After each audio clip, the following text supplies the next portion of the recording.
திருச்சி அரசு தலைமை மருத்துவமனையில் அடிப்படை வசதிகள் எதுவுமே இல்லாம பொதுமக்கள் ரொம்பவே கஷ்டப்பட்டு வராங்க. அடிப்படை வசதிகளை மேம்படுத்த மருத்துவமனை நிர்வாகம் எந்த நடவடிக்கையும் எடுக்கல அப்படின்னு குற்றச்சாட்டு ஒன்று இருக்கு. இது குறித்த ஒரு செய்தி தொகுப்பு.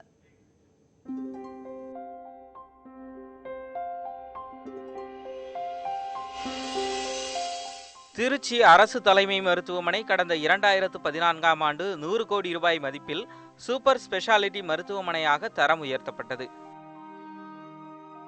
திருச்சி, புதுக்கோட்டை, கரூர், அரியலூர், பெரம்பலூர் உள்ளிட்ட மாவட்டங்களைச் சேர்ந்த மக்கள் இந்த மருத்துவமனை மூலம் பயன்பெற வேண்டும் என்ற நோக்கிலேயே சூப்பர் ஸ்பெஷாலிட்டி மருத்துவமனையாக தரம் உயர்த்தப்பட்டது.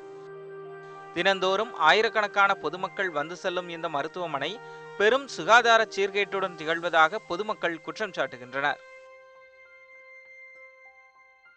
பார்வையாளர்களா வரக்கூடியவர்கள் நோயாளிகளா மாறக்கூடிய சூழ்நிலை தான் இங்க இருக்குது. ஏன்னா இந்த அரசு மருத்துவமனையை சுற்றியும் பார்த்தீங்கன்னா எல்லா இடத்துலையும் குப்பையும் கூலங்கள், சாக்கடைகள், சுகாதாரமற்ற சூழ்நிலை நிலவிட்டு இருக்குது. இங்கே துப்புரவு பணியாளர்கள் இருக்கிறாரா இல்லையானே தெரியாத ஒரு சூழ்நிலை.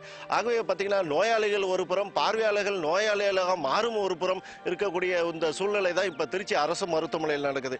பார்வையாளர்கள் தங்குவதற்கு உரிய இடம் இல்லாததால் மருத்துவமனை வாசலிலேயே காத்து கிடக்கும் நிலை ஏற்பட்டுள்ளதாகவும், பார்வையாளர்களுக்கான கழிவறை பயன்படுத்தவே லாயக்கற்ற முறையில் இருப்பதாகவும் பொதுமக்கள் குற்றம் சாட்டுகின்றனர். சுகாதாரக்கேடு.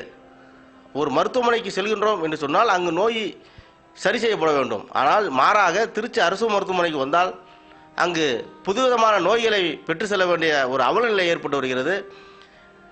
அந்த குப்பைகளை அகற்றப்பட வேண்டும். சுகாதார சீரமைப்பை அங்கு ஏற்படுத்த வேண்டும். இதற்காக பல்வேறு அமைப்புகளும் கட்சிகளும் நாங்களும் எத்தனையோ போராட்டங்களை நாங்கள் நடத்தியிருக்கின்றோம். ஆனால் இதற்கெல்லாம் அரசு மருத்துவமனை செவிசாய்க்குவதும் கிடையாது, திருச்சி மாநகராட்சியும் செவிசாய்ப்பது கிடையாது. இது மட்டுமின்றி மருத்துவமனை வளாகத்தில் முறையான வாகன நிறுத்தம் இல்லாததால் ஆங்காங்கே இருசக்கர வாகனங்கள் நிறுத்தப்பட்டுள்ளன. இதனால் நோயாளிகளை அழைத்து வரும் 108 ஆம்புலன்ஸ் வாகனம் மருத்துவமனைக்குள் வருவதற்கு சிரமம் ஏற்படுகிறது என்றும், திருட்டு சம்பவங்கள் அடிக்கடி நடப்பதாகவும் குற்றம் சாட்டுகின்றனர். நாங்களாச்சும் வயசு பசங்க முழிச்சிருப்போம். பெரிய மனிதன் என்ன பண்ணுறாங்கன்னா படுத்திருக்காங்க. இப்போ அவங்க பணத்தை எடுத்துகிட்டு போயிடுறாங்க. அவங்கள தங்கியிருக்க மாதிரி போதுமான பாதுகாப்பு இல்லாமல் இருக்குது. எங்களுடைய பொருள்களுக்கும் குழந்தைகளுக்கும் அது மாதிரி பாதுகாப்பு இல்லாமல் போயிடுது. யாரோ ஒருத்தர் அவங்க பாட்டில் இருக்காங்க, இது மாதிரி இருந்துட்டு எடுத்துகிட்டு போயிடுறாங்க பணத்தை.